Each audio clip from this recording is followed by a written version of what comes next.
In this video, I'm going to focus on keywords that you're going to see a lot whenever you're doing problems related to the empirical rule.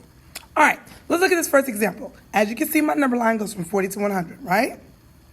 The question is asking which values are more than 80. So when you see keywords like more than, that means we're talking about the values that are greater than 80. So that will be these values right here, 90 and 100. All right. Now, what if they ask which values are at least 60? Whenever you see something that says at least, that basically means that's the bare minimum. You can't go smaller than 60. So here's 60. If we can't go smaller than 60, that means we're including all of these values that are more than 60. So therefore, it would be 70 to 100. All right. If they're asking you which values are in between 50 and 80, well, here's 50, here's 80. So we're talking about all these values in between.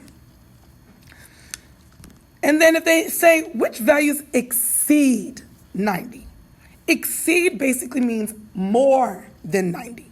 So if 90 is right here, the only values that are more than 90 is 100.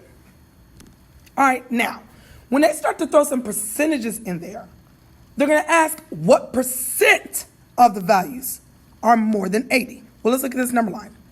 Here's 80. The values that are more than 80 is 90 and 100.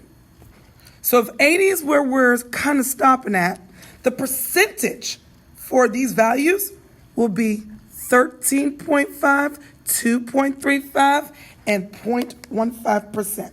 So when we add all three of those percentages together, we will get a total of 16%. Let's do another example. What percentage of the values are at least 60? Remember, at least 60 means 60 is your bare minimum. You cannot go lower than 60. So we're talking about all these values right here.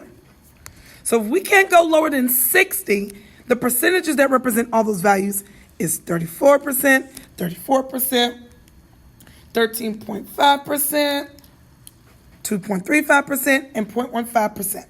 When we add all those percentages together, we get a total of 84%. And that's it.